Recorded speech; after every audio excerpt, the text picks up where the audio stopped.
नीरज जी। राधे राधे महाराज। महाराज जी, आपने निरंतर नाम जप का अभ्यास कैसे किया?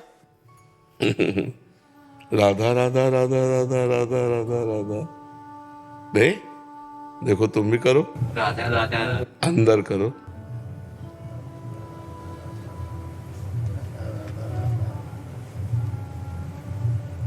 अंदर ही अंदर चलाते रहो तो नशा चढ़ जाएगा, एक आनंद आ जाएगा। जब हमें पैसा के प्रति प्रियता होती तो रुपए का चिंतन होता है, जब काम भाव सताता है तो स्त्री का चिंतन होता है, ऐसे ही जब प्रेम भाव भगवान के प्रति जागृत होता है तो भजन का चिंतन होता है। राधा राधा राधा राधा तद विस्मरणेन परम व्याकुलते। जहाँ थोड़ा भी विस्मरण का भाव आया, व्याकुलता लगती है, अरे भगवान का नाम छूट गया। और अंदर अंदर अंदर अंदर भगवान का नाम, तो आप अभ्यास करो। और प्रक्रिया बताएं तो कई बार बता चुके एकांतिक में कि अपनी जबान का अग्रभाग ऊपर के तालू के जबड़े के पास ऐसे लगा के, और बस ये मुद्रा होती जिसे हमारे नाम जब चल रहा है, निरंतर नाम जब चल रहा है। आंख खोलो तो नाम, आंख बंद करो तो नाम। लग जाओ, अभी नए बच्चे हो, धीरे धीरे समझ में आ जाएगा। ठीक है महाराज जी, जैसे आप सबको बोलते हैं, मुझे ये बोल दीजिए कि हम आप मतलब आप हमारे दोस्त हो, हमारे साथ हो। आप क्या क्या बोलना है, बोलो, हम बोलते हैं। इससे उत्साह मिलेगा मुझे कि आप हमारे दोस्त हो, आप हमारे दोस्त हो, हम आपके साथ हैं, हम आपके साथ आप हैं। आगे बढ़ो। आप आगे बढ़ो। ठीक है। पंकज जी हरिद्वार से। श्री राधे। राधे राधे महाराज जी। महाराज जी, आपके चरणों में कोटि कोटि प्रणाम। महाराज जी, हम गृहस्थी में रहते हुए विरक्ति के दिव्य भाव को अखंड निरंतर बनाने में कैसे समर्थ हो सकते हैं? जब भूल जाओ कि हम गृहस्थी है, हम भगवान के अंश हैं। पहले गृहस्थी हो कि पहले भगवान के अंश हो, है ना? हाँ, हम गृहस्थी रूपी कर्तव्य कर्म का पालन करते हैं, हम गृहस्थी नहीं है। हम भगवान के अंश हैं, मनुष्य शरीर हमें मिला है और धर्म मिला है, गृहस्थ धर्म पालन करना। गलती हमसे यही हो जाती है कि हम लोग अपने स्वरूप को, अपने कर्तव्य को भूल जाते हैं। जैसे एक रिक्शा चालक है, उसे कहो ये रिक्शा, खड़ा हो जाता है। क्या वो रिक्शा है क्या? पर उसने रिक्शा में तन्मयता कर ली तो रिक्शा, अब वही कुछ दिन के बाद पैसा कमा के टैक्सी चलाने लगे, तो उसे कहो ये रिक्शा, वो नहीं खड़ा होगा। और उसे बोलो ये टैक्सी, वो खड़ा होगा, क्योंकि टैक्सी में उसने तन्मयता कर ली। तो हम दिव्य भाव प्राप्त करना चाहते हैं, भगवान को तन्मयता कर लिए गृहस्थी में, तो कैसे प्राप्त हो सकते? जैसे वो रिक्शा में तन्मयता करके रिक्शा कहते ही खड़ा हो गया, ऐसे आपने अपने को गृहस्थी बोल दिया। गृहस्थ में तन्मयता कर ली तो गृहस्थी हो गए। तो भगवान में तन्मयता कैसे कर पाओगे? भगवान में तन्मयता करने के लिए गृहस्थी को भी भगवत में बनानी पड़ेगी। नाथ सकल संपदा तुम्हारी, मैं सेवक समेत सुत नारी। ये गृहस्थी को भक्ति कर्तव्य से जोड़ दो तो आप दिव्य भाव वाले बन जाएंगे। ये मेरी पत्नी है, मेरा पुत्र, मेरा मेरा मेरा, मैं मेरा तय तेरा, इसी का नाम माया है। मैं और मोर तोर तय माया, जे बस कीन्हे जीव निकाया। गो गोचर जहाँ लगु मन जाई, सो सब माया जानो भाई। भाई, अगर परमात्मा प्राप्ति करनी तो नाम जप करो। माता पिता पत्नी पुत्र परिवार सब भगवान का जन है। भगवान ने मुझे सेवा दी है, तो धर्म पूर्वक धन कमाओ और धर्म की पूर्ति के लिए धन का खर्चा करो। माता पिता बुजुर्ग जनों की सेवा, पत्नी की इच्छा की पूर्ति करना, पुत्र को यथा योग्य पढ़ाना लिखाना, सेवा करना और नाम जप करना। तो जो एक विरक्त को भगवत प्राप्ति होती है, वैसे गृहस्थ को हो जाएगी। उसको अपने अपने धर्म से चलना है। हम यहाँ से दौड़े तुम वहां से दौड़ो, लक्ष्य दोनों का एक है, पहुंच गए। गृहस्थी विरक्ति से थोड़ी मतलब भगवान को तो प्रीति से मतलब है। प्रेम से जो पुकारे, प्रेम से जो भजे, वही भगवान का। विरक्त होकर पाखंड करे तो नरक जाएगा, भगवान को थोड़ी प्राप्त होगा। क्यों? कपड़ा भेष बदल के पाखंड करे तो नरक जाएगा, भगवान को थोड़ी प्राप्त होगा। और गृहस्थ बनकर भगवान का भजन करे तो भगवान को प्राप्त होगा। मेन बात है धर्म पूर्वक भजन करना। तो वैसे आप करो धर्म पूर्वक भजन। जो तुम्हें धर्म के विषय में न समझ में आता हो तो शास्त्र स्वाध्याय करो, संतों से प्रश्न करो और उस धर्म को समझकर वैसे चलो। तुम्हारा कल्याण हो जाएगा। और नाम जप करते रहो। नाम जप करते हो, कोई नशा, कोई गंदी आए। श्याम सदाशिव का आपके मार्गदर्शन से जाप कर रहे हैं। अनु ठाकुर जी अमृतसर से।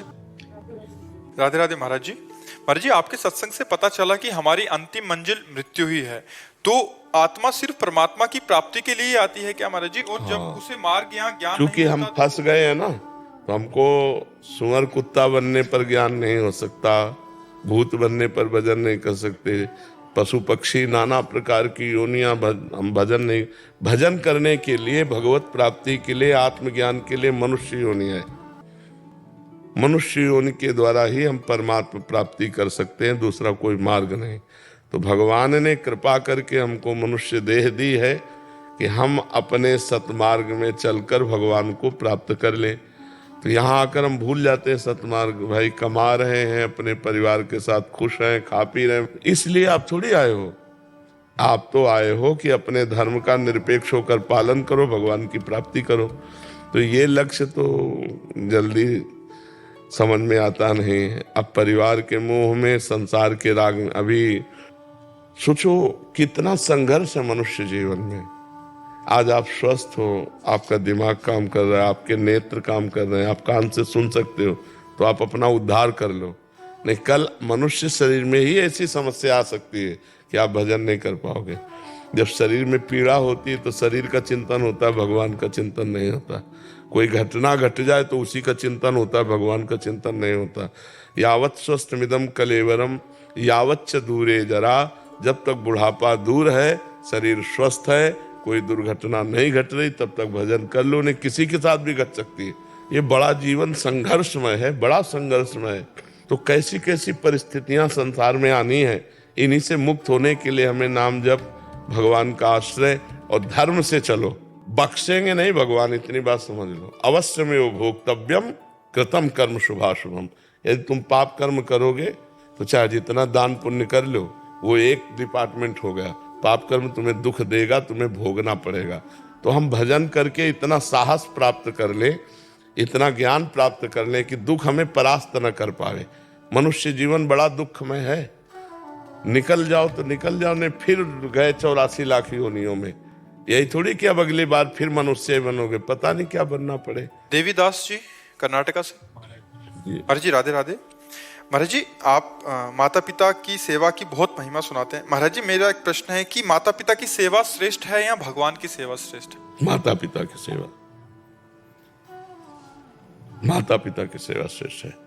क्योंकि भगवान की मूर्ति में भोग लगा एक कौरा पाए क्या? और वहां बूढ़े माता पिता को अगर पाओगे तो पाते देखोगे। और काहो सो कहाँ जहाँ प्रभु नहीं, जब मूर्ति में भगवान है तो माता पिता में भगवान नहीं क्या? उसमें भी तो भगवान विराजमान है। तो माता पिता को भगवान मानकर यदि सेवा करो तो मूर्ति की सेवा करने की जरूरत नहीं। स्वयं भगवान चल कर आएंगे, तुम्हें दर्शन दे जाएंगे अगर माता पिता को भगवान माना। मूर्ति सेवा से भी श्रेष्ठ है अपने माता पिता को भगवान मानकर उनकी सेवा करना। मूर्ति तुम्हारी निंदा नहीं करेगी, मूर्ति तुम्हें गाली नहीं देगी, वो गाली भी देंगे और आप फिर करो सेवा। वो तुम्हारी निंदा कर रहे हैं, तुम्हें गाली दे रहे हैं, तुम्हें दबका रहे हैं, तब भी तुम उनकी सेवा करो। तो माता पिता की सेवा श्रेष्ठ है। महाराज, यदि जीवन में माता पिता ही नहीं है, हाँ, तो किसी भगवान से प्रार्थना करो कि किसी ऐसे अपाहिज बूढ़े की सेवा का मुझे अवसर मिले जिसमें मैं भगवान की भावना करके सेवा कर सकूं, किसी की सोच फेंक सकूं, किसी के गंदे कपड़े धो करके अच्छे कपड़े पहनाऊं उसे, वो भूखा है तो अपना भोजन देकर उसको पेट भर दूं। कभी ऐसा अवसर मिल जाए भगवान मुझे सेवा का, तो भगवान दे देंगे सेवा का अवसर। भगवान की सेवा से भी बढ़कर है जन समाज की सेवा, माता पिता की सेवा, असमर्थ की सेवा। समझ पा रहे हो आप जी? ये पूर्व जन्म का कौन सा कर्म स्वरूप है हम लोगों को? माता पिता का मतलब नहीं, माता पिता रहते, कौन सा कर्म रहता है पूर्व? नहीं, अपने आयु का होता है ना। जैसे हम इतनी आयु में अपने परिवारजनों को खो देंगे, वो खो दें। कितने ऐसे अनाथ बच्चे जिनको पता ही नहीं हम कहाँ पैदा हुए, कौन माता पिता क्या। तो ये हमारे कर्मों का सब फल होता है। कैसे कैसे हमारे कर्म हुए, कैसे कैसे हमारे आचरण हुए जिनका हमें फल प्राप्त होता है। माता पिता का सानिध्य बड़े भाग्य से मिलता है, और वो भी सही माता पिता। नहीं, ऐसे भी माता पिता हैं जो अपने बच्चों का शोषण कर रहे हैं, तो अगर सच्चे माता पिता जो माता पिता के लक्षणों से हम मिल जाए, हम उनकी सेवा करें, ये तो भगवान की कृपा से होता है। अब कर्मों का इतना बड़ा जाल कि किस कर्म के लक्षण से कितनी अल्पायु उनकी हुई, हमारी अल्पायु का संयोग कितना उनसे हुआ, ये तो ब्रह्मा जाने। हानि लाभ जीवन मरण जस अपजस विधि हाथ ब्रह्मा के हाथ में है कि कौन से कर्म का फल हुआ कि जीव अपने माता पिता को खो दिया, कौन से कर्म का फल हुआ कि जीव आँख खो दिया, कान खो दिया, हाथ अलग अलग नहीं है। तो ये सब बड़ा कर्मों का जंजाल, सबको मिटाने के लिए एक ही दवा है, नाम जप। खूब नाम जप करो, भगवान को माता पिता मान लो। जब माता पिता नहीं है तो अपने तुम्हें वो माता च पिता तुम्हें वो बंधुश्च सखा तुम्हें, उन्हीं को मानकर पूजन करो। मुदित जी फरीदाबाद से। राधे राधे। महाराज जी राधे राधे। गुरु जी किसी दूसरे का आश्रय ना लें, इसको करना तो समझ आ सकता है, पर परंतु बुद्धि का और बुद्धि की जो बल होते हैं उसको उसका आश्रय कैसे संभाला जाए? बुद्धि का तो आश्रय लेना ही है, लेकिन कुबुद्धि का नहीं लेना है। बुद्धि में दो विभाग हैं, एक कुमति एक सुमति। गंदी सलाह का निश्चय करने वाली और अच्छी सलाह का निश्चय करने वाली। निश्चय करने वाली बुद्धि है, बुद्धि का तो सहारा लेना पड़ेगा। जैसे हमें कोई वस्तु उठानी है तो हाथ का तो सहारा लेना पड़ेगा, लेकिन हाथ से किसी को दुख देना और हाथ से किसी को सुख देना, अब ये निश्चय बुद्धि का करना है कि इस हाथ से हमें दुख देना है, सुख देना है।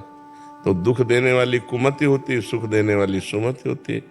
तो हम सुमति को बढ़ावें और सुमति का आश्रय लें। सुमति को बढ़ाने के लिए भगवान का नाम जप करो, शास्त्रों का स्वाध्याय करो, संतों का संग करो, पवित्र भोजन करो, तो तुम्हारी बुद्धि पवित्र बढ़ेगी। सुमति बुद्धि के द्वारा जगत का कल्याण होता है और अपना भी कल्याण होता है, और कुमत के द्वारा अपना भी नाश होता है, दूसरों को भी पतन करता है। इसलिए कुमति को दबाओ और सुमति को बढ़ाओ, सुमति का आश्रय लो तो बढ़िया काम हो जाएगा। समझ में आ गया? मुनीश्वरी गिरी जी, महाराज जी संत भगवान का प्रश्न। माता जी कह रहे हैं कि सन्यास लिए 27 वर्ष हो गए महाराज जी, प्रभु ध्यान में कृष्ण लीलाओं में स्वयं को श्री कृष्ण के साथ देखना, उनकी लीलाओं में सम्मिलित होना क्या सत्य है या भाव ये हृदय ही जानता है, पर आपके इसी मुख से जानना है। लोग कहते हैं इन्हें दौरा पड़ता है। अच्छा है, लोग जो सबने यदि अपनी चित्तवृत्ति भगवदाकार है तो हमें लोगों से मोहर लगवानी है क्या? हम लोगों के लिए बाबा जी बने हैं क्या? हम तो अपने भाव के लिए, हम अपने श्री कृष्ण प्यारे में मस्त हैं। दुनिया से क्या मतलब है हमें? महाराज जी दुनिया से मतलब नहीं है, लेकिन आपके श्रीमुख से जान सही कर चुका नहीं सत्य। तो भगवान के प्रति की हुई कल्पना भी तो सत्य होती है। संसार के प्रति किया हुआ सत्य भाव भी असत्य होता है क्योंकि असत है, और भगवान के प्रति किया हुआ असत्य भाव भी सत्य हो जाता है क्योंकि वो सत्य है। तो भगवान का अगर हमारे अंदर भाव आ रहा है तो सच्चा भाव है। कल्पना भी तो भगवान की भावना में बदल जाती है और भावना ही भगवान को प्रिय है। तो भगवान के देश में कल्पना का ऐसा भाव नहीं रखते कि ये तो केवल कल्पना मात्र है। अगर हम कल्पना कर रहे हैं कि अपने प्यारे के साथ हमें अपने प्यारे को पवा रहे हैं, अपने प्यारे से हंस रहे हैं, तो यही तो जीवन है। लोग हमको चाहे पागल कहें चाहे बीमार कहें, हमको उससे क्या लेना देना है। हमको अपनी मस्ती में रहना है। तो जो भगवान के प्रति चिंतन है वो हमारा होना चाहिए। उसे कल्पना कहो, भावना कहो, जो भी कहो, भगवान कल्पना में भी आवे तो हमारा वो सत्य है क्योंकि त्रिकाल सत्य भगवान है। हमको अपने अहंकार का पोषण नहीं करवाना। मैं अधम जीव हूं, भगवान की शरण में हूं। जितना बनता है भगवान अपना भजन चिंतन कराते हैं, बस। अब आप क्या चिंतन करते हैं ये लोगों को कैसे पता चला? जब आप प्रवचन करेंगे कि मुझे लीला में प्रवेश है, मैं श्री कृष्ण के साथ मैंने कभी नहीं कहा, मैं सिर्फ आपसे बताया। क्योंकि ये आंतरिक विषय हम दूसरे से क्यों कहें? पहली बार किसी को पूछा, सिर्फ आप। हाँ, तो फिर लोगों से क्या मतलब है? हम भगवान के मार्ग के पथिक हैं। हम लोगों से प्रमाण लेने के लिए बैठे हैं कि भगवान से चिंतन करने के लिए? लोग हमको कुछ भी कहें, हमें क्या मतलब? हम गलत आचरण नहीं करेंगे, हम गलत व्यवहार नहीं करेंगे, अपने प्रभु में चिंतन में रहेंगे प्रभु के। इसके बाद तो कौन देखने वाला? खूब नाम जप करो। भगवान का जो चिंतन हो रहा है वो सत्य है। भगवान त्रिकाल सत्य है, अगर हम कल्पना भी करते हैं तो सत्य हो जाती है, क्योंकि भगवान है ना जी। सरोज जी गुजरात से। राधे राधे महाराज जी। महाराज जी, हमारे प्रभु का मूल स्वभाव, मूल गुण या मूल स्वरूप क्या है? क्योंकि जब भी वो अनिर्वचनीय है, अनिर्वचनीय है। असित गिर समम स्यात् कज्जलम सिंधु पात्रे सुरतरवर शाखा लेखनी पत्र मूर्वील लिखत यदि ग्रहीत्वा शारदा सर्वकालम तदपि तो गुणानाम निष्पारम न याति। जितने भी जल है इसे स्याही बना ली जाए, और जितने भी वृक्ष हैं इनको कलम बना ली जाए, और भूमि को कागज बना लिया जाए, और स्वयं सरस्वती जी निरंतर लिखें तो भी हमारे भगवान के गुण स्वभाव महिमा का पार नहीं पा सकती। असित गिर समम स्यात् कज्जलम सिंधु पात्रे शुरतरवर शाखा लेखनी पत्र मूर्वी लिखत यदि गृहीत्वा स्वयं शारदा सर्वकालम तदपि तो गुणानाम निष्पारम न याति। उनके स्वभाव, उनके गुण, उनकी महिमा का पार नहीं। और वही जान सकता है जिसे वो जना दे, और जो जान गया वो वही हो जाता है, वो भगवत स्वरूप हो जाता है। इसलिए नाम जप करो, भगवान की परम पावन महिमा गुणगान जो श्री कृष्ण द्वैपायन व्यास देव जी ने और महापुरुषों ने, ब्रह्म ऋषियों ने किया है, उनके लीला चरित्रों का गायन करो, श्रवण करो, तब तुम्हारी समझ में आएगा कि भगवान का स्वभाव क्या है, भगवान का प्रभाव क्या है। पूर्ण रूप से तो वेद नेति नेति कहते हैं, तो कौन उनकी महिमा का पार पा सकता है? किसी की सामर्थ्य नहीं कि भगवान की महिमा का पार पा सके। एक बार उतंक ऋषि, उनका बड़ा सुंदर आश्रम था, भगवान महाभारत करवा करके वापस लौट रहे थे, तो उनके आश्रम में गए तो उन्होंने जे ही भगवान श्री कृष्ण को देखा तो कहा, तुम्हारे होते हुए कौरवों का नाश हो गया, इसलिए मैं तुम्हें दंड दूंगा। तपस्वी थे, उनका मैं शाप देता हूं। तो भगवान ने स्वरूप प्रकाशित किया, बोले देख तेरा शाप कहाँ लगेगा। हो त्राहिमाम त्राहिमाम त्राहिमाम। भगवान के स्वरूप का अगर अनुभव हो जाए किसी को, तो उतना ही अनुभव होता है जितनी बुद्धि है। वो अपार अनंत सामर्थ्यशाली है। अर्जुन जी भगवान श्री कृष्ण के साथ थे, सखा थे, समझते थे श्री कृष्ण को जानते हैं, लेकिन जब विराट रूप दिखाया तो क्या जान पाए। कह रहे थे मैं कांप रहा हूं आपको देख करके। हे केशव तुमादि देवा पुरुषा पुराणा तुमस्य विश्वस्य परम निधानम वेत्तास्य वेद्यम परमम च धाम त्वया ततम विश्वमनंत रूपम वायुर्मग्निर्वरुणा शशांका प्रजापतिस्त्वं प्रपिता महाश्चय नमो नमस्तेस्तु शास्त्र कर्तव्या पुनरप भूयोस्य नमो। बस हम आपको नमस्कार करते हैं, बड़े बड़े देवता लोकपाल आपकी वंदना कर रहे हैं, मैं प्रभु आपका अंत नहीं जान रहा हूँ। अब आगे अर्जुन जी के साथ हंसते खेलते थे तो समझते थे मैं श्री कृष्ण का सखा हूं, श्री कृष्ण को जानता हूं, लेकिन नहीं। कहते हे केशव मैं कांप रहा हूं, मेरी सामर्थ्य नहीं कि मैं आपको, आप कौन है? तो कहा बढ़ा हुआ काल। कौन महिमा पार पा सकता है? ना कोई उनके गुणों की महिमा का पार पा सकता है, ना उनकी महिमा का पार पा सकता है। जो जाना अपनी बुद्धि के विषय के अनुसार जाना। जैसे हमारी अंजुली जितनी बड़ी है उतना हम जल रख पाए, लेकिन जल को तौल थोड़ी पाए कि इतना जल है। समुद्र में तो अथाह जल है, तो भगवान गुण समुद्र है, भगवान का स्वभाव कृपा समुद्र है। हमारी बुद्धि रूपी सीपी में जितना आया बकाया हम समझ थोड़ी पाए। इसलिए वेद नेति नेति कहते हैं, श्रुतियां नेति नेति कहते हैं, ऋषि मुनि नेति नेति कहते हैं, नाइति नाइति, इतना ही नहीं और है। तो आज तक कोई पार नहीं पा पाया। उनका नाम भगवान, उनका नाम परमात्मा है, वो परमेश्वर है जिसका कोई पार नहीं पा सकता। मदन मोहन जी उत्तराखंड। राधा वल्लभ श्री हरिवंश। श्री हरिवंश महाराज जी।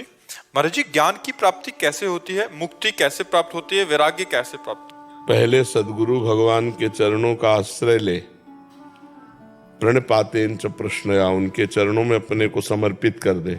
फिर उनकी आज्ञा के अनुसार जैसा वो साधन बताते हैं वैसा साधन करे। तो साधन करते करते जब पाप नष्ट होगा, राग नष्ट होगा, तो संसार अच्छा नहीं लगने लगेगा। तो संसार से वैराग्य और भगवान के चरणों में अनुराग, जब ये दो हो जाएंगे तो तत्वबोध अपने आप हो जाएगा।